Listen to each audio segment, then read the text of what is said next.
Hey everyone, good evening and welcome to today's live stream with the Singapore Heart Foundation for some low sodium heart healthy cooking.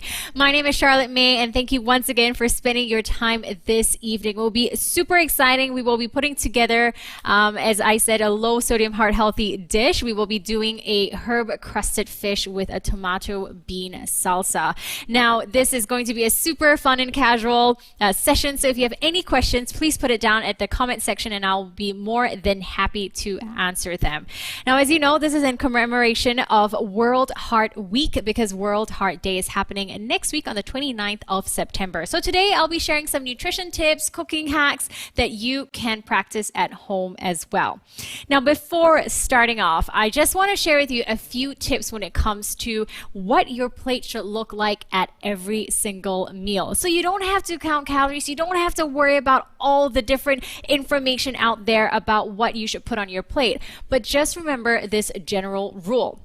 I would say to split your plate in half. Now, half of it should be filled with fruits or vegetables. If it's a savory meal like lunch or dinner, usually that will be vegetables. And then a quarter of your plate should be filled with protein, so lean protein. And that can be animal protein such as chicken, fish, beef, or it can be filled with plant protein like tofu or beans. And then the other quarter should be filled with whole grains. Now, these are basically your carbohydrates that are higher in fiber. And things like fiber and protein are really good for you because they keep you full for long, they take a longer time to break down, and they're good for your body too. So as you know, we need protein to build healthy muscles, strong muscles. And as I said, it also keeps you fuller for longer. So that promotes what we call satiety. So you don't feel hungry many times throughout the day. And when it comes to whole grains, why fiber is so important is because not only does it keep you fuller for longer, not only is it good for gut health, but also it is good for heart health. It helps to lower the bad cholesterol in your blood. It helps to control all of that altogether. And as you know, with vegetables, it also contains fiber and it is nature's gift to us. It is full of vitamins, minerals, phytochemicals, all the things we need for a healthy body. So with that said, keep that in mind for all the meals that you have going forward, and you won't have to worry too much about anything else. So today's dish is going to be just that. But I'm going to focus more on the protein and the vegetable side of things because usually for carbohydrates, us Singaporeans, we know what to eat. You know, usually when you go out to the hawker center, the portions on the plate are flipped around. Most of it is carbohydrates, and then you get like a few slivers of taugeh and then a few slices of char siu, for example. But I just want to remind you that we need to flip those portions around. Okay, so let's get started. I'm just going to walk through the ingredients that we will be using today. So the star of the show is fish. So today I'm using barramundi. This is local barramundi. It's absolutely delicious. And you know, when talking about protein, one thing that we also want to encourage is for people to consume oily fish at least twice a week. Oily fish are high in what we call omega-3 fatty acids, and they're really good for heart health as well. So I've got two 100-gram portions today. I will be making the recipe for 2 portions. However, if you head on over to the Singapore Heart Foundation website, there will also be the recipe there, but it's for just 1 piece of fish. So this will be good for 2 people. And then, as I've mentioned, we'll be doing a herb crusted fish. So for the crust, I will be using almonds, also really good in unsaturated fats. It's a good source of unsaturated fats, so really good for heart health as well. And I'll be using some oats, high in fiber. It's got what we call insoluble fiber, so that will help with cholesterol levels as well. And then for some flavor, we'll be using some coriander and dill, as well as lemon zest, black pepper, and low sodium salt. So as you know, today's theme is all about low sodium cooking, and that is why I really want to focus on natural flavors today. That's why we're using stuff like lemon zest and fresh herbs, because that is what's gonna lend the dish a lot more exciting flavors, and we're not just relying on salt. Here in Singapore, we tend to consume a lot of sodium in our diet because it's everywhere. It's not just in salt. It's in soy sauce, it's in fish sauce, it's in oyster sauce, it's in our sambal chilies, it's everywhere. And this is why we do need to pay a little bit more attention to what we're adding into our foods. And that's why cooking at home is so much better for us, because we can control all these different things. So I'll get into that later, but just going through the rest of the ingredients, we also have 1 tablespoon of plain yogurt, low-fat yogurt, 2 garlic cloves, and some chili flakes. So that will be the layer in between the herb and the fish to kind of act as the glue, so to speak. So that's about it. And then for the tomato salsa, I've got right here some fresh tomatoes, beautiful and red, some coriander, lemon juice, and some beans as well. So we'll do that later when the fish is cooking. Okay, so let's begin. We are now first going to chop up the almonds. Now I'm using almonds for the herb crust because it gives this really nice texture and crunch to the dish, especially when you bake it in the oven. So I'm just going to roughly chop it up. Just like so. If you want, you can put it in your blender, but I prefer not to do so because I like to keep the chunks coarse. Okay, let's just quickly chop this up. You can also use any other nuts. You can use walnuts, you can use pecans, cashews, pistachios. I'm just using almonds because it's my favorite. And these, as you can hear, they're already super crunchy. So they're going to give a lot of beautiful texture. And you know, when it comes to eating, it's not just about the flavors, it's about the textures that you're getting as well. That contributes to the whole eating experience. That's why it's very important to pay attention to that. Okay, so this will go into this tray right here. And as I've mentioned, please feel free to ask me questions in the comment section. I believe we have one right now. Someone asks, if we want to lose weight, should we cut down on the carbohydrates on our plate? Very good question. Very common question as well. The answer is not so simple, but there is no demonizing any certain type of food. We need all sorts of food in our diet. And let's not forget that when we eat, we're not just eating for health. We're eating for pleasure. We're eating for social purposes. And we should not be so bogged down on what type of foods we're eating. As I've mentioned, follow that healthy plate. And when we eat carbohydrates, our bodies need carbohydrate, but it's about the quantity and the quality. So as I've mentioned earlier, try to go for whole grain carbohydrates, and that way you'll be kept fuller for longer. You'll be receiving a lot more nutrients. So there's always a better choice out there.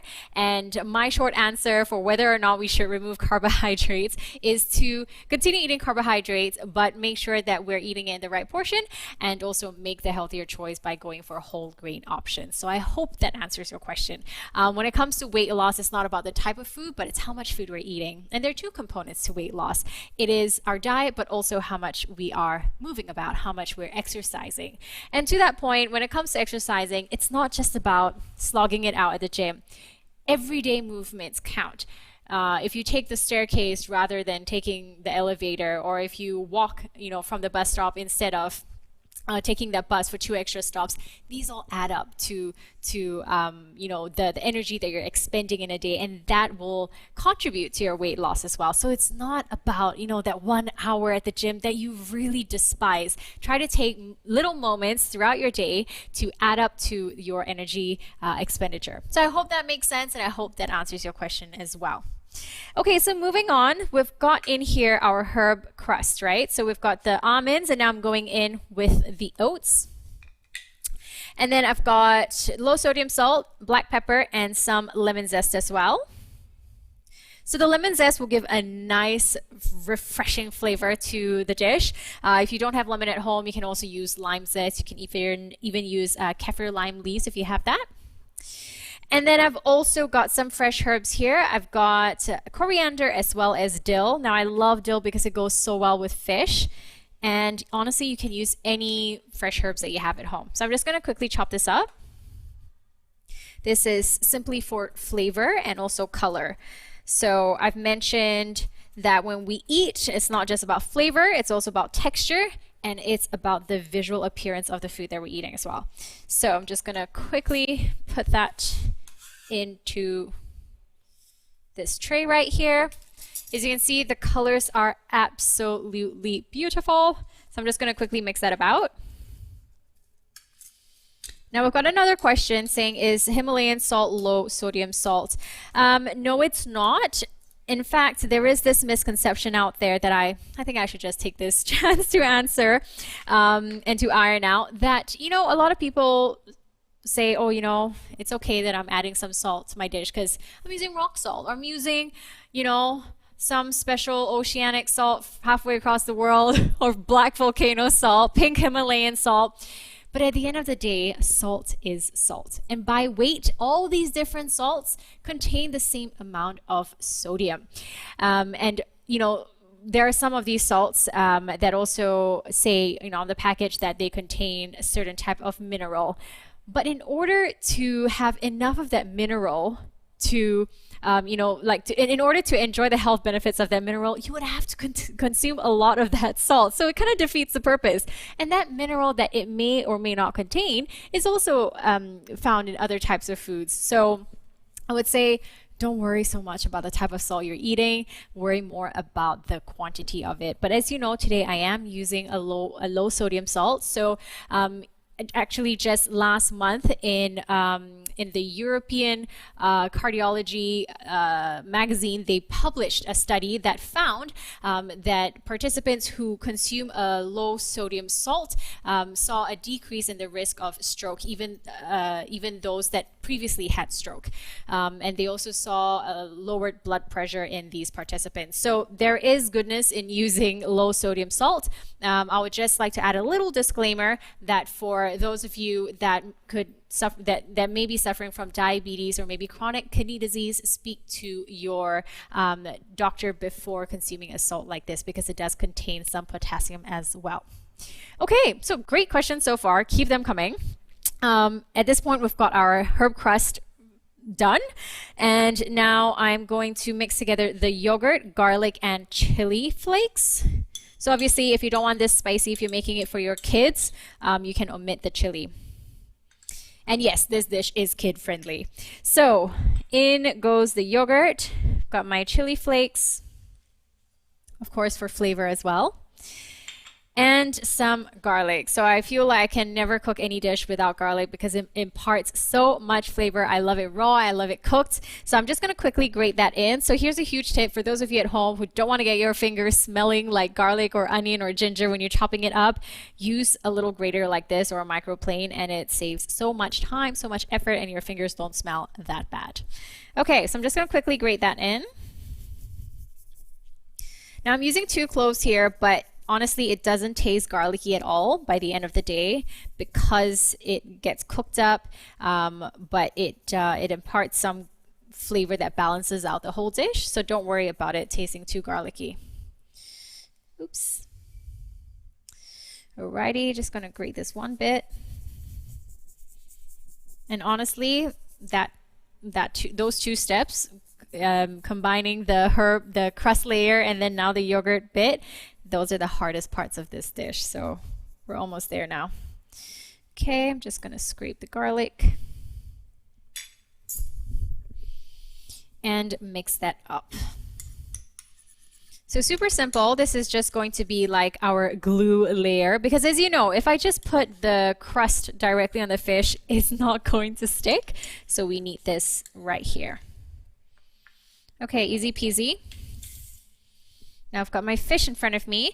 I'm using barramundi today, but honestly, you can use any fish that you fancy. You can even use haddock. Any white fish generally will go well with this. Okay, so yogurt layer first.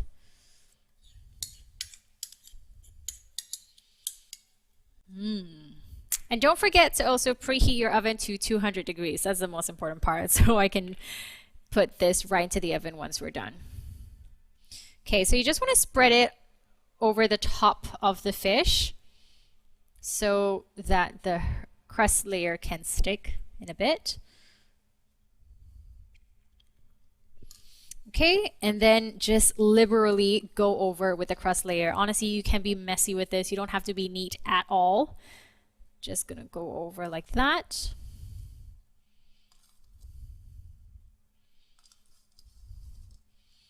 Look at all those colors, and the oats and the almond, they're going to become really, really crunchy after baking in the oven. Okay. So there you go. Super simple. That's now going to go into the oven, 200 degrees, for about, I would say, for this size, maybe 13 minutes. So just adjust the timing of the grilling depending on the size of your fish, and this depending on the thickness as well. So I'm just going to pop this in real quickly. Timer is on. And then now we can move on to our tomato and bean salsa. I'm just going to quickly look at the comment section to see if we have any questions. We also received a few earlier before this live session when you guys were registering. And we've received a few questions that I thought were really, really good, and I want to address them really quickly. So one of them asks, can I use dried herbs? And what is the difference between fresh and dried herbs? Fantastic question. Yes, you can use dried herbs in this dish. The only thing is that it may not be as flavorful as fresh herbs. Fresh herbs, when you cut them up, the essential oils come out, and that's where the flavor and the essence and the fragrance comes from. When it comes to dried herbs, the best way to activate the flavors in it is to heat it up in oil. So in this case, we're not really doing that, but when you do bite into the dried herbs, you still do get some of the fragrance. I would say is better than nothing, but if you do have the option of both, try to go for fresh as much as possible. Another one about herbs. How can we keep our fresh herbs fresh? I love this question. You know, a lot of the time we go to the supermarket or wet market, we buy coriander, parsley, whatever, or even vegetables, and then we go home, keep it in the crisper drawer. A week later, they're all wilted. They look like they cannot be eaten anymore. So now the thing with herbs, I've tried and tested many different methods because I was so frustrated about seeing my coriander and parsley always wilt away. And the best thing you can do is take the stalks, take a cup of water, fill it up maybe like 2-3 inches, put your herbs in it. It can be basil, coriander, parsley, they work for all of that. Put a little plastic bag over the top and keep that in the fridge. I promise you'll have coriander fresh for at least the rest of the week. So that is my best tip so far for fresh herbs. But hey, if anyone has better methods, please let us know in the comment section. Share it with us so that we can keep our herbs fresh for longer. Someone also asks, what other herbs and spices would you recommend for cooking in replacement of salt? Very, very apt question. As I've mentioned, flavor doesn't only come from salt. It also comes from herbs, from spices. And guys, we live in Southeast Asia. We have so much out there that we can use. We've got spices like, chili, other things like, brain freeze. Oh, I wanted to talk about herbs. So in a recipe like this, you can also use kaffir lime leaves. Just slice them up really, really thinly. I also love using caramelized onion. Chinese celery also goes very well. You just slice it really, really thin, or even if you want to use celery, that's fine too. Also, I like using garlic. You can also make this more Asian by using ginger. That's really nice as well. But honestly, any herbs, any spices that you can think of, they go very well in this dish. And just also a quick note about, why today we're talking about low sodium, heart healthy cooking. I think a lot of people, know that sodium is not that great for our heart health, but they don't know why. So just a quick little science class. As you know, when we eat sodium, it's in our body, right? It flows in our blood vessels, and sodium attracts water. So when we consume sodium in our diet, it actually draws water into our blood vessels. And when our blood vessel volume goes up, our blood pressure goes up as well. So that's completely fine. But when we do that repeatedly over a long period of time, it can damage our blood vessels, and then it can lead to heart conditions. So that is why we talk so much about sodium, is because it raises our blood pressure, and then over time, it causes some detrimental health effects. And that's why we want to look at things like low sodium salt. We also want to look at herbs and spices and other flavor options out there that are more natural for us. Okay, so now on to our tomato bean salad. Tomatoes, really, really good. Look at that. When you see a food, a natural food that is so bright like this, you know it's good for you. You know it's chock full of antioxidants, vitamins, minerals. Tomatoes are really high in lycopene. They're brilliant for you. And we also have coriander for color, for flavor, all that. And I will be using lemon juice to flavor it. You don't need fancy salad dressing. Just use lemon juice. It's the best. And then we're using some beans as well. So this is a source of protein and also fiber. It also contains some starch. It will keep you fuller for longer. It's great for gut health. And you know, nowadays we're talking more about eating less animal protein and more plant protein. This buddy is your best friend right here. So I didn't buy dried beans or anything. I just bought canned beans. They're totally fine. So there's this misconception, right, sometimes that canned food is not good for me. But it can be good for you. You just have to read the ingredients list and make sure that there's nothing in there that you don't want. So you can find canned beans in water, in plain water with no extra salt. If you can't find that, you can also get the one that's in salted water. Just make sure that you rinse it so you remove as much salt as possible. But don't forget that the salt is still within the bean. So that just means that you don't have to flavor the rest of the dish. Okay, someone asks a question. How do we identify sodium in the groceries we buy? Look at the nutrition panel. So every single package of item you find in the supermarket will have a nutrition panel. So you'll see things like calories, protein, fat, dietary fiber, and sodium. Those are things you will always see, and then that's how you will know how much sodium there is in your food. All right. Okay, let's get started. So I'm going to take my plate right here. Honestly, this is like the easiest part ever. I'm just gonna chop up the tomatoes. Thing about tomatoes, always use a serrated knife. If you use a normal knife to cut your tomatoes, you're just gonna hate cutting tomatoes for the rest of your life. So serrated knives basically just help control the whole cutting process better because tomatoes are really slippery and soft. Okay, so I'm just gonna slice it up. The recipe calls for 1 large tomato, but I couldn't find large tomatoes, so I'm just using 2 small ones today. So I'm just going to chop it up, but if you want to keep them as slices, you can do so. Let me just take out the top bit.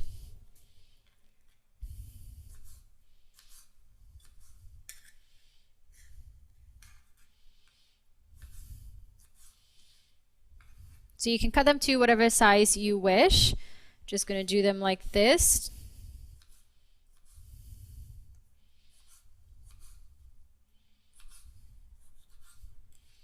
All right. Put it all in the bowl. And as you can see, I'm using foods of different colors for this recipe because you definitely want to please your eyes with whatever you're eating. That's how you make the experience better.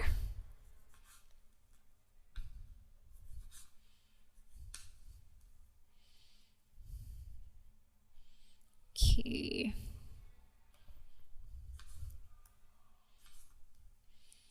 Righty, and just to remind you again, if you have any questions along the way, please feel free to ask them.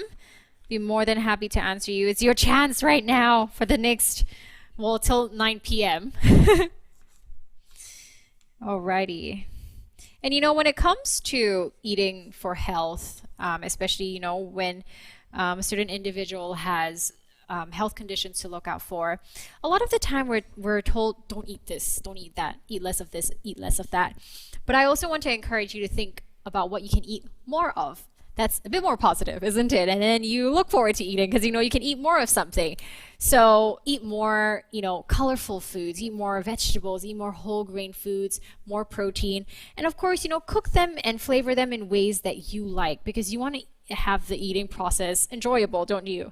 So there are many ways, you know, to go about that. And that's why my saying when it comes to cooking and eating is that healthy food can be tasty and tasty food can be healthy. It's all about learning flavors and textures to make the whole process enjoyable. And for those of you watching tonight that don't cook at home, well, thank you so much for watching, first of all. And I know cooking can be intimidating, but honestly, with simple recipes, you just got to take that one step. You never know, you may enjoy the process, you may enjoy what you make at the end of the day.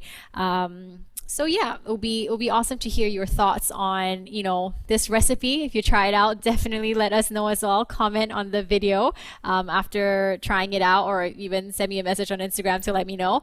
It's always beautiful when you know that someone who has been intimidated to enter the kitchen has tried it and actually really like it. So it's a journey. It's a journey. I definitely did not start cooking overnight, but I just loved food too much. That's why I got into it. So, okay, just chopping up the cilantro, the coriander rather, roughly. Someone is also asking, what beans are you using? Very good question. I'm using a mixture. So we've got cannelloni beans in there. We've got chickpeas. Honestly, I cannot identify. Oh, black beans, black eyed peas rather. I can't identify one of them. But basically, I just bought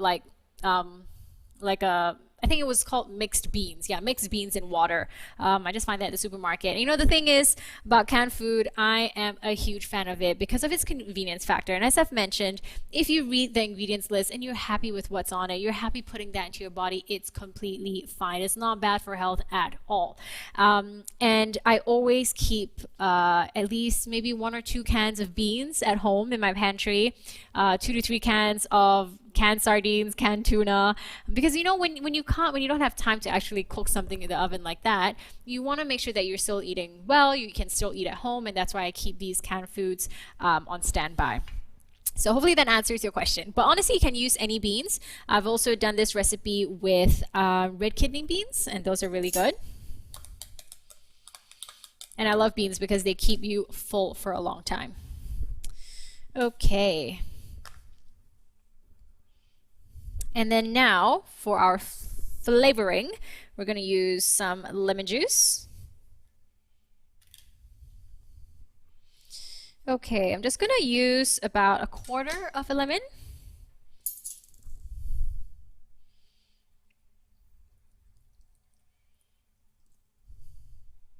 All right, and with this, you can also use lime juice if you like, completely fine.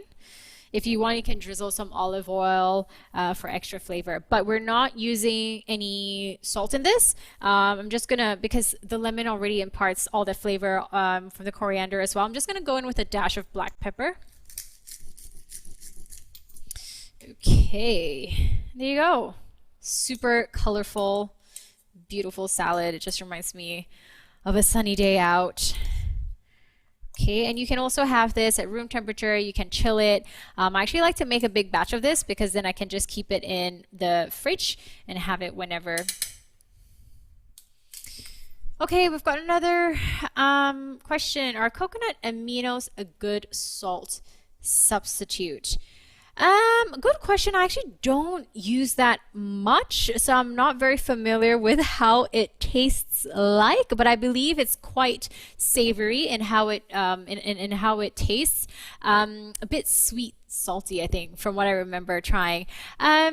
It can be a substitute for salt, but at the end of the day, it's how much we're using, right? And are we, sometimes, okay, like right now, I'm making one meal, but 2 dishes. If I put salt in that and I put salt in this, it's going to add up at the end of the day. So in what dishes are you using it, and at what amounts? So at the end of the day, you can use any salt substitute if you like, but how much sodium are you consuming at the end of the day? So we are recommended to consume no more than 2,000 milligrams of sodium in a day, and that equates to about 5 grams of salt, which is about 1 teaspoon.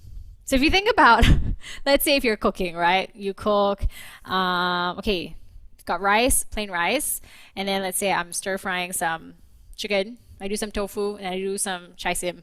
In each dish, I put salt. That salt adds up. So a lot of the time, all of us are actually, well, most of us are consuming more than 1 teaspoon of salt in a day. So just food for thought. Just be a bit more cautious of how much salt we're consuming in a day. And that's why when we're eating out, it's important to take control of what you're ordering. You know, when you're eating at home, you can control what goes into your food. And I know when you're eating out, sometimes you feel, gosh, I'm at the mercy of someone else because they're controlling what goes into my food. But don't forget that you can always ask to tweak the food that you're ordering. If you're, let's say, ordering mee siam at the hawker center, you can always ask for less gravy. Maybe the gravy is very high in sugar and it's high in salt as well. Or let's say if you're ordering fishball noodles, you can ask for the dry version and then with less soy sauce, for example, or whatever condiments that they're using. So there are always little ways to tweak your dish. And you know that little side dish with the chili and soy sauce, that one is very dangerous. So for example, when you order fish soup, the fish has already been marinated in, you know, things like Chinese wine, salt. So it's very flavorful. And the soup also is very flavorful. But what we do, because it's just a habit, we like to take a slice of fish and then dip it in the soy sauce. But that really ends up being a very salty meal. And we don't need that salt. So if we can just be a little bit more mindful, a bit more conscious when we're having our meals, when we're ordering our dishes, what condiments are we taking along with it, that will really help us in the long run. All right, someone also asks, is bamboo salt a better choice? You guys are asking me all these things that I never heard about. Okay, I've heard about coconut aminos, but I've never heard of bamboo salt. This is kind of like one of those black volcanic salts. I will be very honest with you. I don't know much about bamboo salt, but like I said, at the end of the day, it's how much sodium there is in that salt and how much of the salt you're actually using. But again, I don't want to demonize salt. Salt is great. Salt is beautiful. It's nature's gift to us, but how much of it are we having? Same for other things. Same for sugar. Same for fat, oil, all these different things. Eat in moderation. That I know it's boring. I know it's what our mothers told us, but it's true. When it comes to health, it's go back to the basics. Like I mentioned, that plate, the portion sizes, and eat in moderation. Okay, so I'm just going to quickly check on the fish. It looks like it's just about done, but I'm just going to let it continue cooking. What I love about barramundi is that it's very hard to overcook it. It's very silky. And now we've got another question. Are there any alternative to beans that I can use? Well, first of all, you can use any type of beans, as I've mentioned. You can even use lentils if you like. But let's see, because I'm using beans today because of its fiber and protein content. So I would say, yeah, anything in the legume family would be good for that. If you don't want to use beans, you can always use eggs. That's a good source of protein as well. But yeah, to me, it's just, decorating this dish and making it a little bit more robust. That will, it also contains some starch, so it helps to keep you full after the meal as well. But this is not the only side dish you can have with the fish today. What I also like making is, I don't know, like just this a basic salad or a crushed cucumber salad. I really like that with some Sichuan peppercorns, black vinegar, sesame oil. That's delicious. Another one that I've tried recently is a celery salad. I know that sounds really weird, but it's delicious. So I actually slice up celery. I throw in some roasted almonds and then lemon juice and some Parmesan cheese. That's the thing. I'm going to check on the fish soon. But that is absolutely beautiful. Try it out. And I'm telling you, lemon juice is the most amazing thing ever. It's so delicious. It's sweet. It's sour at the same time. And actually, to that point, when it comes to flavors, there are 5 main flavors, right? Sweet, sour, salty, bitter, and I'm missing one. Sweet, sour, salty, bitter, spicy. There we go. So that is actually the basis of every recipe that I work on. I'm like, does it have a sweet component? Does it have a sour component? Salty, etc., etc., etc. So for those of you that are wondering, how do I put a dish together? Have that in mind. Keep that, and it will help you balance your flavors. Okay, someone also asks, how can today's fish recipe be tweaked for a pan-fried version or a steamed version? Because I don't have an oven. Fantastic question. Let me just go take out the fish first. Okay, just going to quickly remove this. Yay, look at those colors. Absolutely beautiful. Okay, I'm just going to keep it on the side for now.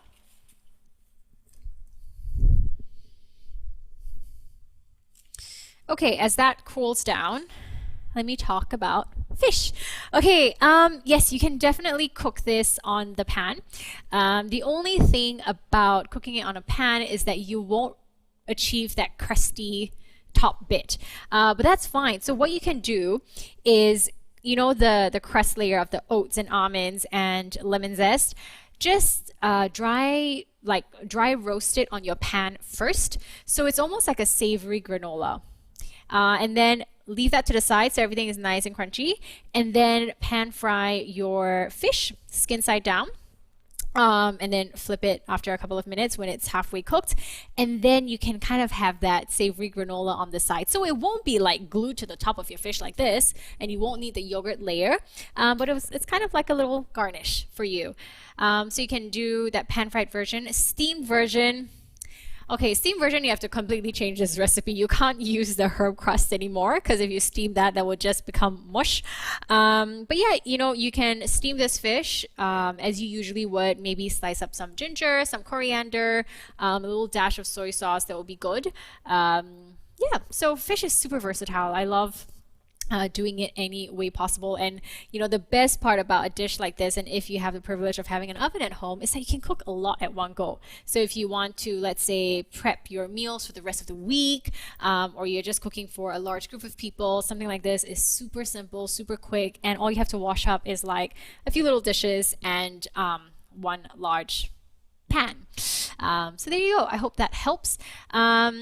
We also received a question about whether or not one can do this in an air fryer. Yes, you can do so, again without the granola bit, but you can definitely you know, cook your fish in an air fryer. Totally fine as well. Okay, another question we received, and I really like this one. Someone asks, can the fish be replaced with a plant-based food?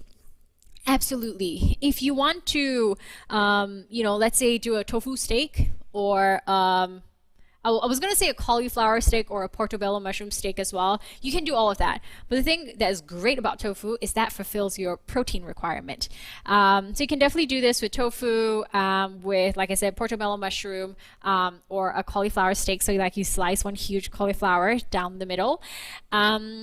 But yes, if you do use the mushroom or the cauliflower option, do make sure that you are consuming another form of protein in your dish. So it could be more beans, for example.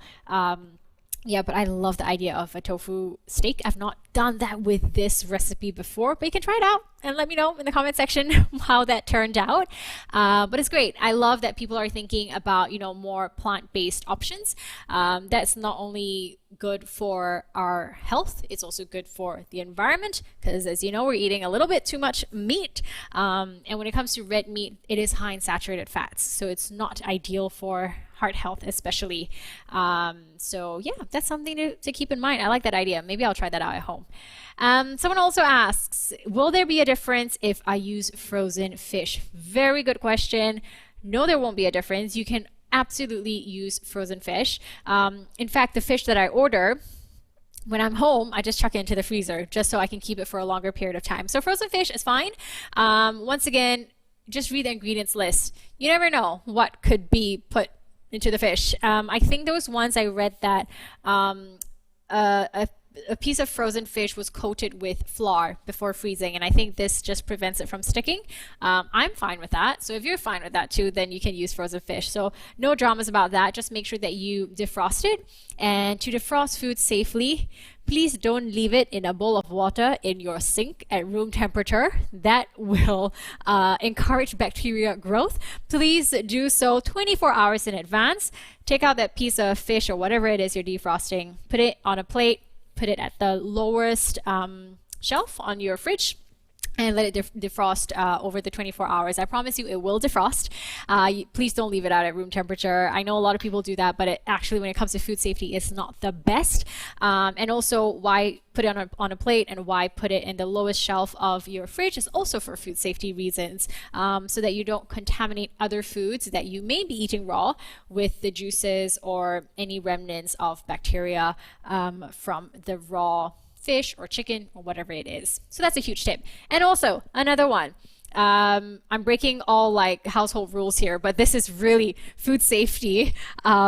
Never wash your raw proteins. Never wash your chicken. Never wash your fish. It's not going to make it any cleaner. It's not going to make it smell any better. What happens when you wash is that it's likely to spread bacteria around your sink or onto your kitchen sponge that you use to clean the dishes. So not ideal. So I know that, you know, it's quite an olden habit that people practice just to wash off like dirt or whatever it is from their meat, because back then their meat was placed on the floor, for example, so it's not that clean. But today, especially here in Singapore, we're very, very lucky. The raw proteins that we purchase are squeaky clean, so yes, you don't need to clean it at all. If you feel safer dabbing it with a kitchen towel, you can definitely do so, but you don't need to wash it. All right, someone also asks, is it okay to replace the fish with chicken breast? Absolutely, you can do that. I've not tried it with the herb crust, but I'm sure it'll work perfectly fine.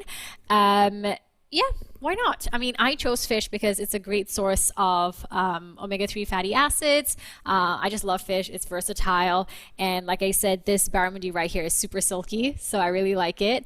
It has this nice texture that almost feels like it's slightly, it has a lot of natural oils in it, so it's not dry at all. So yeah, look at that. It's absolutely beautiful.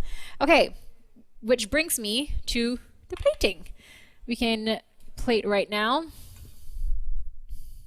So I absolutely love to eat fish skin. That's actually where all the healthy oils is. But because we're baking it today, the skin is likely to stick onto the baking paper, which is completely fine. So I will just remove it easily like that. Bloop, it slides off. There we go. Alrighty, and then just going to spoon on this tomato salsa.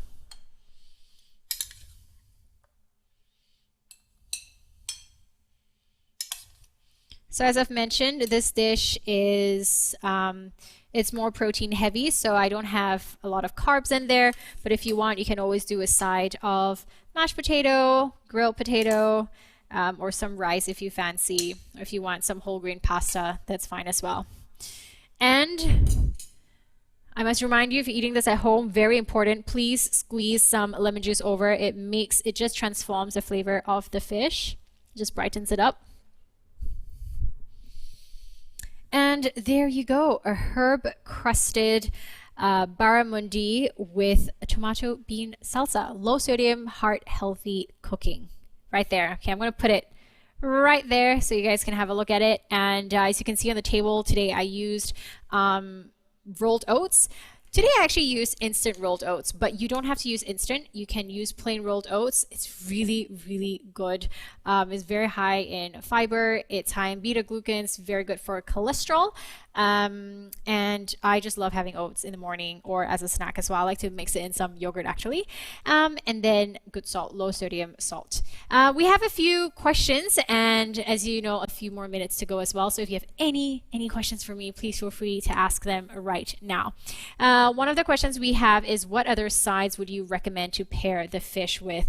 So yes, I shared some just now. So you can make a salad. You can make try that celery salad that I shared. Once again, it's sliced celery, grilled almonds, lemon juice, and Parmesan cheese and black pepper. It's absolutely beautiful.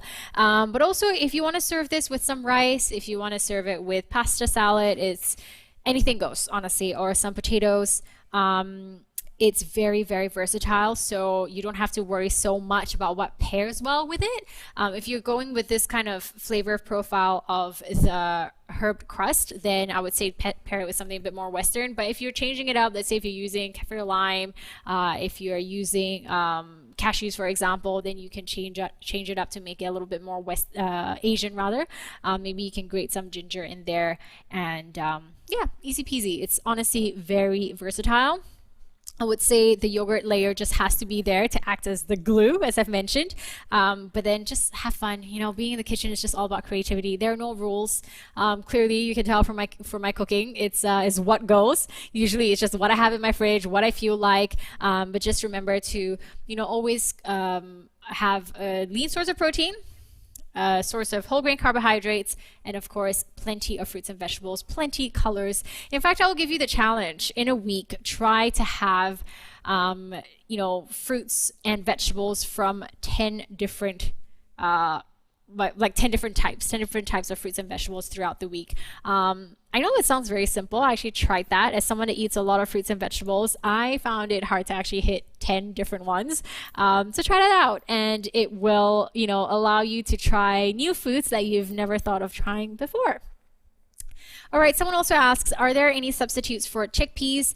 Absolutely. So you can use red kidney beans, you can use cannelloni beans, butter beans, what else? Lentils, and there are different types of lentils out there. And you know, for those of you who missed me saying this just now, canned versions are absolutely fine. Just read the ingredients list. For example, if there's already salt, you might want to drain and rinse the beans. And then not add any further salt into your recipe. If you want to use dried beans, that's completely fine as well. What I would do to speed up the cooking process, as you know, it takes some time, is to soak it overnight and then boil it in some water the next day. So that would help. And one great thing about beans is that you can make a huge pot of it. You can cook in advance, and then you can just keep it in the fridge for a while. The only thing about canned beans, or just canned foods in general, I would say is that, okay, once you open the canned product, and let's say you have some leftovers, never leave it in the can. Always tip it out into a container or in a jar and keep it in the fridge in that, never in the canned well, in the can itself. Even if it's like coconut milk, for example, never keep anything in the can once you've opened it. That's for food safety reasons. Okay, someone also asks, this is the final question of the night, can I use a microwave to cook the fish? Yes, you can. I've not tried, honestly, I've not cooked much in a microwave, but you can do so. Just make sure that it's well cooked through. And I would, yeah, that's about it. I don't think microwaving would do much to it. If anything, maybe it might dry out the fish. But also the herbed crust, I'm not sure if it would, you know, kind of like give you that crunchy texture as it would in the oven, because I'm not really sure what the heat is like, but you can try it and then again let us know. It's all about trial and error in the kitchen. So yeah, but this is the main recipe. Honestly, play around with it. Use whatever herbs you have. You don't necessarily have to go out there to shop for the exact ingredients that I used today. But once again, use that basic framework of the 5 different flavors, and then that's how you achieve a balance of flavors in the dishes that you cook. Now, for today's recipe, if you didn't manage to note it down, you can also find it on myheart.org.sg/recipes. Honestly, there are so many recipes on the website, and Singapore Heart Foundation has also put together lots of amazing resources on things like, you know, cholesterol, fat, salt, sugar. That would be the place to go check out all this information. Leave what you see on social media. Trust the experts. Check out Singapore Heart Foundation. They've got, as I said, a lot of resources and recipes as well. So thank you so much for joining me today. Once again, my name is Charlotte Mei, and it has been a pleasure answering all your questions and spending the past hour with you. Try out this recipe. Remember all the, you know, tips and tricks that I shared with you today, and you will have a blast in your kitchen. Happy cooking and happy World Heart Week. I'll see you guys again soon. Bye.